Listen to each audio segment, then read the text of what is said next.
ये बायलर धंधा धरे हो नया नया, कोई आदमी करो नहीं आए चाहिए जी, अधिक के चाहिए।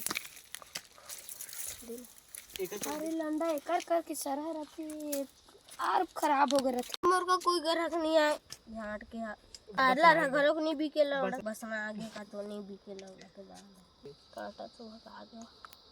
कति किलो है जी? 500 बायलर के जी तो निकाल तुम 500। ए लंडा बड़ महंगा बता सका।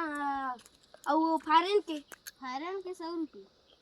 फायरन के 100 रुपया कैसे एक कैसे पीछ आ गए जी तोर बायलर फायरन भी बने है ये ताजा अभी काटे हैं ले तब बने ते जाते 200 बायलर ले बायलर दे दे आधा किलो दे बायलर खाओ झाट नहीं जाए ये लगो ये करे करके बने रहती जी ओकर करके खराब रहते लंडा के बने ठोसे खा के देख खराब है कथे पूरा खराब हो गई कथे ले खचा खच काटत भग भग भग भग हो गए का पैक जी आप पैक करन दे केक केक करते पर